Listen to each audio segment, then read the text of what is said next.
Hi, my name is Sampson Wolfe. Run the Leonard Peltier support group in Northern California. We're here protesting at the federal building in solidarity with the American Indian Movement West. And we're here to protest the transfer of a political prisoner named Leonard Peltier. Leonard's been in prison for 33 years for a crime he didn't commit. He was framed by the FBI for the couple murders that happened in 1975 on the Pine Ridge Reservation, which during that time there was a lot of turmoil going on the reservation, and a lot of the elders were getting murdered. And so they had asked for the American Indian Movement people to come out and help defend the elders from getting murdered.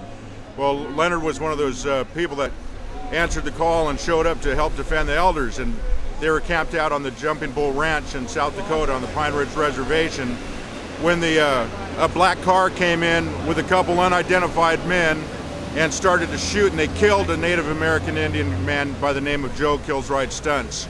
Well, the Indians shot back and killed these two men.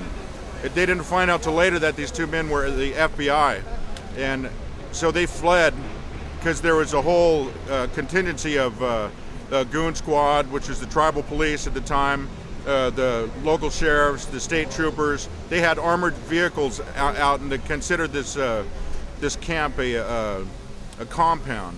So they fled, and the FBI, they already knew who they wanted was Dino Butler, Rob Robidoux, and Leonard Peltier. They considered them threats. They were AIM leaders, and so they finally caught Dino Butler and Rob Robidoux and tried them for these murders, and the jury acquitted them on the grounds of self-defense. So if Leonard Peltier would have been tried at the time with Dino Butler and Rob Robidoux, he'd be a free man today. So what that did is infuriate the FBI, and they wanted somebody to pay for the death of this FBI agent, so they put the full weight of the law against Leonard. So they coerced some people to falsify some affidavits to illegally extradite Leonard from Canada to be heard in Fargo, South Dakota by a known racist judge who came out of retirement just to hear this case, and he wanted to railroad Leonard into prison along with the FBI. Even though the prosecuting attorney said, we don't know who killed these FBI agents, but somebody has to pay. So the evidence that was allowed in in Dino Butler and Rob Robidoux's trial was not allowed in Leonard's trial. All the evidence that would have proven his innocence was not allowed. So Leonard was railroaded into prison. He's been in prison for 33 years now for a crime he didn't commit. And most recently, he's been transferred to a new prison. And in this prison, upon the transfer, he was beaten up, brutally attacked, beaten to a bloody pulp, and thrown in solitary confinement. Leonard's now 63 years old. He's an elder. Most Native peoples believe he's a respected elder, and all he's guilty of is coming to stick up for his people, and so that they would stop getting murdered. And now he's been suffering in prison for a long time. So we think what he did is an honorable thing, not a crime. It was basically a war that the American government has had against the Native American peoples of this country, and we're trying to let everybody know what's been happening with Leonard, because he has a parole hearing coming up. And this parole hearing, Leonard has he's been a role model citizen. He does a lot of political activist work, a lot of charitable work from his prison cell.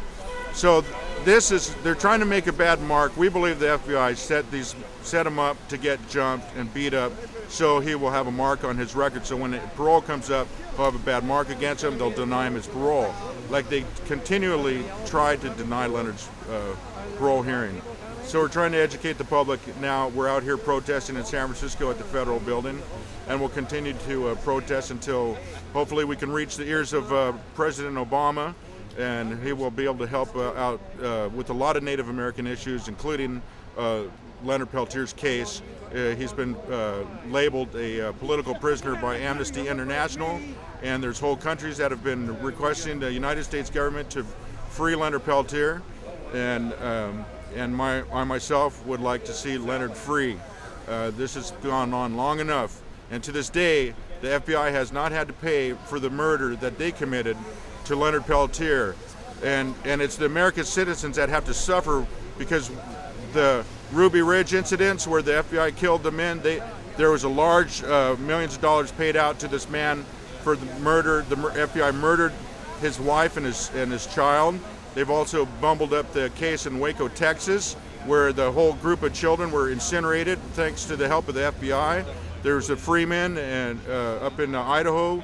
There's been just a lot of wrong done by the FBI when all they really needed to do was come and knock on the door and say why they were there. But the FBI don't knock on the doors. They set up